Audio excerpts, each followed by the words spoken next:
ഈ ശക്തി പൂജ എന്നുള്ളത് ഭഗവാന് നമ്മൾ പിന്നെ പ്രത്യേകം പ്രാർത്ഥിച്ച് ചെയ്യുന്നൊരു കാര്യമാണ്.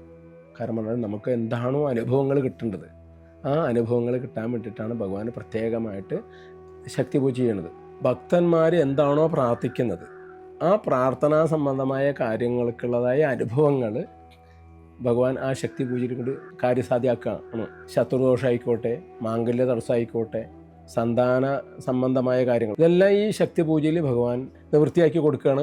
ഒരാളുടെ ഒരു ശക്തി പൂജ ഇവിടെ നമ്മൾ ദേവസ്ഥാനത്ത് ഏൽക്കണ ആ ഒരൊറ്റ ആളുടെ ശക്തി പൂജ മാത്രമേ ചെയ്യത്തുള്ളൂ.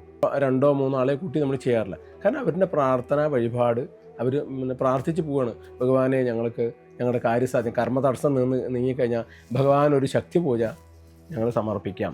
പിന്നെ ഈ ബ്രഹ്മവെള്ളാട്ട് പൂജയ്ക്കുള്ളതായുള്ളൊരു ഗുണം എന്ന് പറഞ്ഞാൽ ഈ ബ്രഹ്മവെള്ളാട്ട് കർമ്മ സമയത്ത് ഭഗവത് ദർശനം, ഭഗവാന്റെ നൃത്തം അമാവാസി പൗർണമി ദിവസങ്ങളിൽ കാണാം.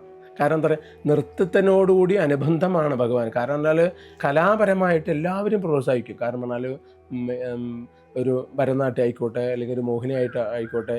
കാരണം എന്താ പറയുക, ഉച്ചയ്ക്ക് ഭഗവാൻ നൃത്തരൂപത്തിലാണ് ഭക്തർക്ക് അനുഗ്രഹം കൊടുക്കുക. ആ നൃത്തരൂപം ഇല്ലെങ്കിൽ എന്ന് പറഞ്ഞാൽ ഭഗവാന് പറ്റില്ല.